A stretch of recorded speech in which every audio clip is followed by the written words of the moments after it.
नमस्कार दोस्तों।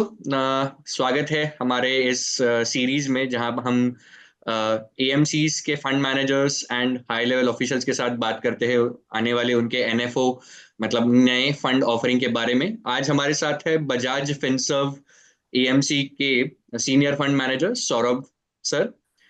सौरभ सर का मैं एक छोटा सा इंट्रोडक्शन दे देता हूँ। काफी डिस्टिंग्विश्ड करियर रहा है सर का। सर खुद एक सीए और सीएफए दोनों है।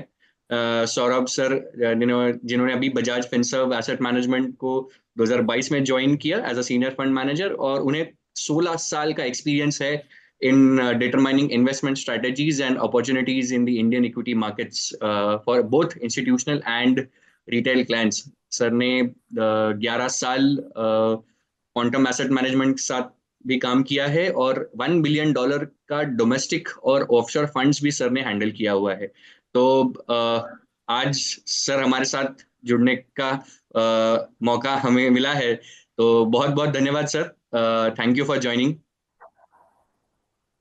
Thank you for inviting me.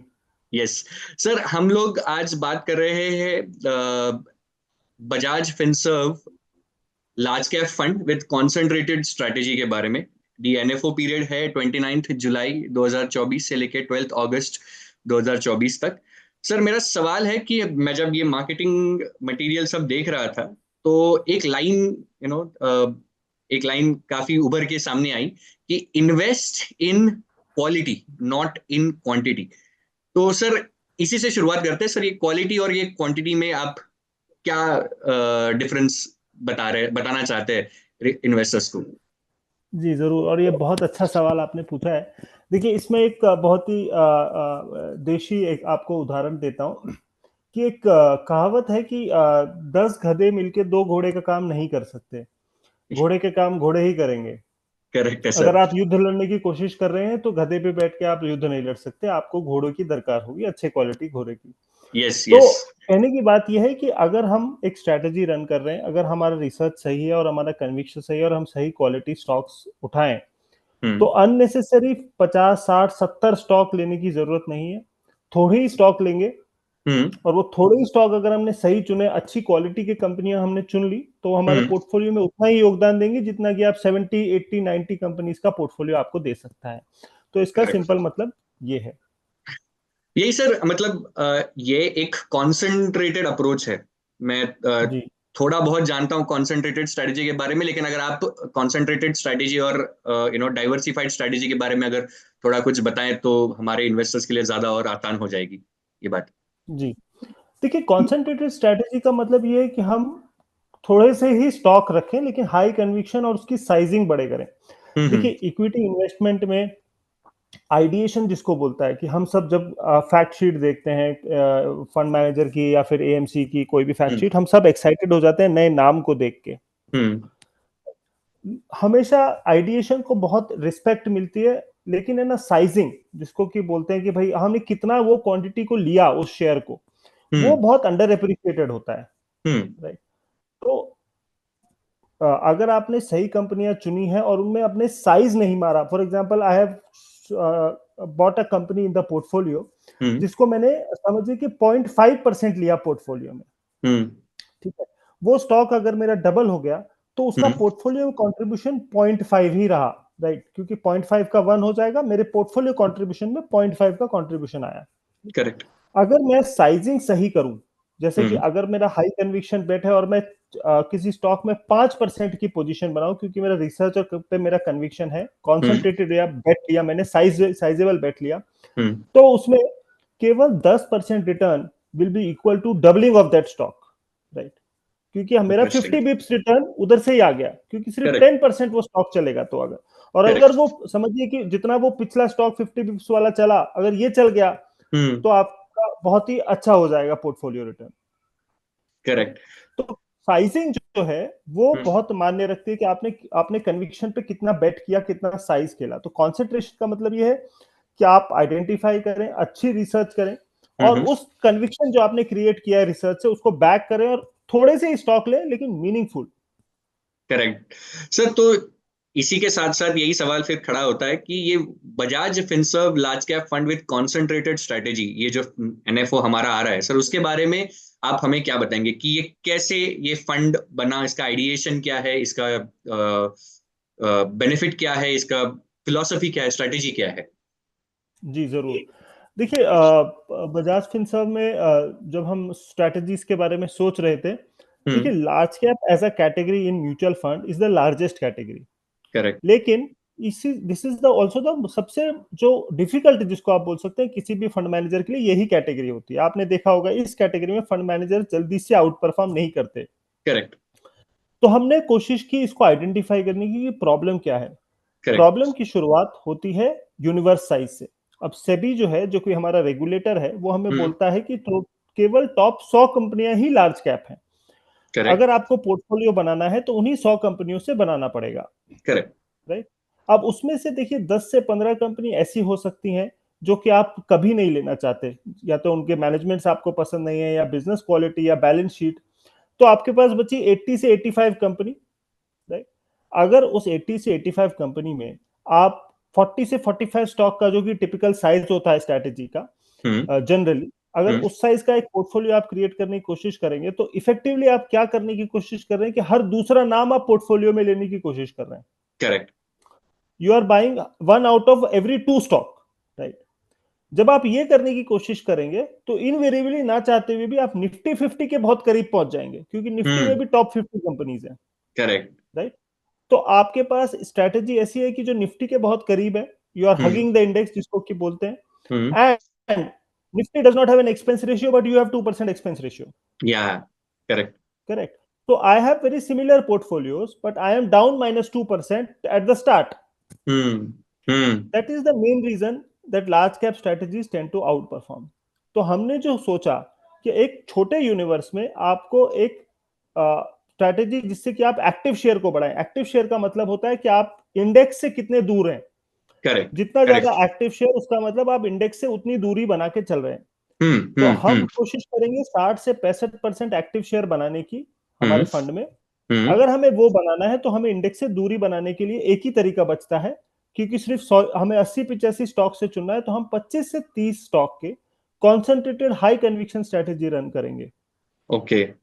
हाँ। लार्ज कैप में ये स्ट्रेटेजी ज्यादा कंफर्टिंग इसलिए है क्योंकि लार्ज कैप कंपनियां काफी इवॉल्व कंपनी होती हैं, उनमें बैलेंस शीट रिस्क कम होता है, वो मार्केट लीडर होते हैं। हम्म। हम्म। हम्म। राइट। उसमें अगर आप गलत गए तो आपका बहुत नुकसान नहीं हो सकता। राइट। हम्म। क्योंकि वो कंपनी ऐसी नहीं है जो कल बंद हो जाएंगी। Correct. Correct. Small correct. Cap में स्मॉल कैप में focus concentrated strategy becomes very risky. Correct. Well, large correct. cap में you can do it. So what we plan to do is we'll run 25 to 30 concentrated large cap strategy okay. with a active share of 60 to 65%. Hmm. And this is how we plan to beat the index and generate return for the investors. Sir, आपने concentrated strategy के बारे में बात करी है, तो the large cap concentrated, sir इसमें diversification कैसे हम लोग मैनेज करेंगे? मतलब 25 से 30 के बीच में जो हमारा जो काफी कॉन्सेंट्रेटेड पोर्टफोलियो रहेगा, उसमें हम लोग डाइवर्सिफिकेशन को कैसे एड्रेस करेंगे? नहीं, देखिए जो सेक्टर डाइवर्सिफिकेशन होगा वो बहुत ही आसानी से हो जाएगा। 30 स्टॉक बहुत होते हैं एक अच्छे डाइवर्सिफिकेशन को क्रिएट करने के लिए। करेक्ट। डेफिनेटली हम कुछ सेक्टर्स अंडरवेट होंगे जो हमें हम्म। अभी अच्छे नहीं लग रहे, जिनमें हमें लग रहा है कंपनियों को बहुत अच्छा ग्रोथ नहीं आएगा।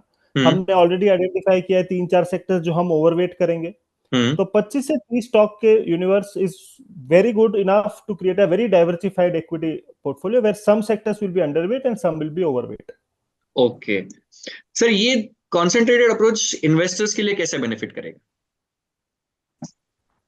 देखिए इन्वेस्टर्स को सबसे पहली बात तो यह है कि एक्टिव रिटर्न जनरेट करके देगा लार्ज कैप में। हम्म। क्योंकि लार्ज कैप में ज्यादातर लोगों को लगता है कि हम इंडेक्स खरीद लें। लार्ज हम्म। कैप का स्पेस जो है, सब लोगों को लगता है कि ज्यादा एक्टिव रिटर्न जनरेट नहीं कर सकता। कॉन्सेंट्रेटेड स्ट्रेटेजी की वजह से हम्म। हम एक्टिव रिटर्न जनरेट कर पाएंगे, हायर रिटर्न जनरेट कर पाएंगे। लेकिन ओके। इसका मतलब ये नहीं है कि हम ज्यादा रिस्क लेंगे। काफी हम्म। लोगों को लगता है कि हम रिस्क ज्यादा ले रहे हैं। देखिए ऐसी बात नहीं है। अगर हमारा रिसर्च सही है और हम सही सेक्टर्स पे फोकस कर रहे हैं, तो हम्म। हमारा पोर्टफोलियो बीटा इंडेक्स के बीटा से कम ही होगा, ज्यादा नहीं होगा। राइट। ओके। तो लार्ज कैप में कॉन्सेंट्रेटेड स्ट्रेटेजी रन करेंगे जो अपने आप में थोड़ी कम रिस्क की है। हम्म। बाकी बाकी सेक्टर्स के बाकी मार्केट कैप स्मॉल कैप के बनिस्पत। हम्म। और एक्टिव रिटर्न जनरेट करने की कैपेबिलिटी ज्यादा है इस स्ट्रेटेजी में, तो पीपल कैन अज्यूम कि they can expect a decent active return from this strategy. Correct sir, ये हमने देखा है कि पिछले कुछ सालों में काफी अलग, मतलब मिड कैप स्मॉल कैप पे ज्यादा लोगों का विश्वास, आई मीन नॉट विश्वास बट ज्यादा अट्रैक्शन रहा है। तो इस मामले में अगर, मतलब again I think we are slightly repeating ourselves, but अगर लार्ज कैप की अगेंस्ट हम, ये क्या बेटर बेट है, क्यों large cap is a better bet than the other sectors? Correct. देखिए, everything goes into cycles, right? ये हमें समझना चाहिए कि हमेशा हमारे यहाँ रिप्रेजेंटेटिव, हमारे दिमाग में रिप्रेजेंटेटिव बायस होता है। हम हम्म। पिछले 2-3 साल में जो हुआ है वो हमारी मेमोरी में होता है, और उसी को हम सोचते हैं कि आगे भी एक्सट्रापोलेट करते हैं हम उस चीज को। हम्म। ये जनरली हमारा थॉट प्रोसेस है हर इंसान का। हम्म। लेकिन आप हिस्ट्री में देखें, अगर आप थोड़ा कॉन्ट्रेरियन अप्रोच रखें तो हम्म। मार्केट में आप कहीं बेहतर कर सकते हैं, राइट? सो हम्म। जैसे कि एक फेमस कोट है कि be greedy when others are fearful and be fearful when others are greedy, right? Correct. आप तो हमने 20 इयर्स का डेटा ट्रैक किया जिसमें हमने पाया कि जब भी mid and small cap hmm. Large cap को 35-40% से ज्यादा आउट परफॉर्म करते हैं लास्ट 1-1.5 ईयर में रोलिंग रिटर्न बेसिस पे, हम्म। अगले 1-1.5 साल में वो बहुत हाई प्रोबेबिलिटी है कि वो सीवियरली अंडर परफॉर्म करते हैं लार्ज कैप को। ओ। ऐसा 20 साल में 5 से 6 बार हो चुका है। ओ। और अभी भी एकदम वही समय है कि already mid cap small cap 35 से 40% आउट परफॉर्म कर चुके हैं हम्म। लार्ज कैप्स को। हम्म। एंड हमारे चार्ट्स ये बताते हैं कि we are close to that top, where hmm. That outperformance bottom top out हो जाती है, और धीरे धीरे जो आउट परफॉर्मेंस है वो लार्ज कैप की तरफ मूव हो जाती है। तो हमें ऐसा लगता है कि लास्ट 2-3 साल में हम सभी ने स्मॉल कैप मिड कैप में बहुत अच्छा वेल्थ क्रिएट किया है। हम्म। ये बहुत अच्छी स्ट्रेटेजी होगी कि उस वेल्थ को प्रिजर्व करने के लिए बिना मार्केट से बाहर जाए हम थोड़ा सा हाँ, पैसा लार्ज कैप में मूव करें। ये सर, ये काफी अच्छी बात कही आपने कि ये पैसा प्रिजर्व करना एक बहुत बड़ी बात है। ये जनरली जी। लोग भूल जाते हैं, या दे सिंपली अवॉइड इट, या दे simply ignore it, I would say. ये काफी इग्नोरेंस एक बड़ी चीज हो जाती है इन सारी चीजों में। सर, वैल्यूएशंस के बारे में आप क्या बात करेंगे? देखिए, अगर मैं रिलेटिव बात करूं तो मिड कैप स्मॉल कैप के कंपैरिजन में वैल्यूएशन कंफर्ट लार्ज कैप में कहीं ज्यादा है। ओके। और ये एक बहुत बड़ा रीजन है कि हम लार्ज कैप फंड लेके आए हैं। देखिए, हमारे यहाँ पे एक रूल ये है कि हम्म। जो भी प्रोडक्ट लॉन्च होता है वो इन्वेस्टमेंट टीम ड्रिवन होता है, सेल्स ड्रिवन नहीं होता।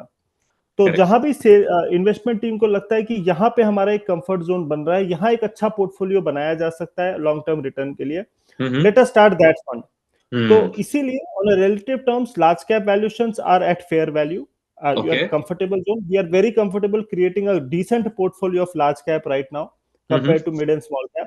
हम्म। And that is the reason हमें लगा है कि लार्ज कैप में वैल्यूएशन कंफर्ट है, और एक हम्म। तरीका हमने ढूंढ लिया है कि हम इंडेक्स से डेविएट करके एक्टिव रिटर्न जनरेट कर सकते हैं।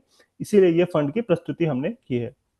Thank you sir, I mean एक और, एक मेरा आखिरी सवाल है सर, पोर्टफोलियो कंस्ट्रक्शन अप्रोच कैसे रहेगा हमारा इस फंड के लिए?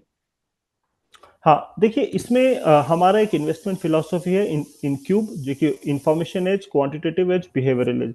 हम 3 टूल्स का इस्तेमाल करते हैं। सर इंफॉर्मेशन सॉरी, एज मैं जो कि आपको मैं आपको रोक रहा हूँ सर, आप फिर से थोड़ा ये बताएंगे इन क्यूब के बारे में अच्छे से? आई मीन जी, sorry, I could not hear you देखो, वेल। हाँ, हमारा एक इन्वेस्टमेंट फिलॉसफी है जो हमारे सारे ही एक्टिव फंड्स में काम आता है, वो होता है इन क्यूब। ओके। अब इन क्यूब का जो फुल फॉर्म है वो है information edge, quantitative edge and behavioural edge. Okay. जब मैं इंफॉर्मेशन एज कहता हूं, उसका मतलब ये होता है कि जो हम ट्रेडिशनल रिसर्च टूल्स हैं, जैसे कि फाइनेंशियल मॉडलिंग करना, एनुअल रिपोर्ट पढ़ना, कंपनियों को मिलना, रिसर्च करना, क्वार्टरली रिजल्ट्स ट्रैक करना, वो सारी चीजें हम उसमें करते हैं, और प्लस हम कुछ और एडिशनल चीजें भी करते हैं उसमें। करेक्ट। लेकिन क्योंकि मार्केट बहुत एफिशिएंट हो गए हैं, सिर्फ उसी के बेसिस पे हम एक अच्छा पोर्टफोलियो जो कि आउट परफॉर्म करे नहीं बना सकते। हम्म। तो हमने 2 एडिशनल टूल और लेयर क्रिएट किए हैं। एक है क्वांटिटेटिव टूल। सो हमने काफी रिसर्च करके, एक क्वांटिटेटिव टीम हमारी रिसर्च करती रहती है, तो हमने कई सारे स्क्रीनर्स बनाए, कई सारे टूल्स बनाए हैं क्वांटिटेटिव साइड में, जो कि हमें क्वांटिटेटिव एज देते हैं रिसर्च करने के लिए। और तीसरा जो है बिहेवियरल एज, जिसको कि हम बोलते हैं कि भाई हम दूसरों से ज्यादा अच्छा बिहेव कैसे करें और मार्केट के ग्रीड एंड फियर से कैसे बेनिफिट करें। करेक्ट। तो ये तीनों चीज मिला के हम इनक्यूब फिलोसॉफी को फॉलो करते हैं, और उसी तरह से हम पोर्टफोलियो को कंस्ट्रक्ट करते हैं। Okay, thank you so much sir, आपने हमारे सारे सवालों के काफी मतलब इंसाइटफुल आंसर्स दिए। बहुत अच्छा लगा जानकर कि this is how a large cap fund is being constructed with such a great thought and with such a deep insights for the investors. मैं बहुत बहुत शुभकामनाएं देता हूं आपको और आपकी टीम को कि इस फंड को काफी अच्छा सब्सक्रिप्शन मिले, ओवर सब्सक्राइब हो, ये हमारी शुभकामनाएं है। And thank you so much for coming here sir. Thank you. Thank you.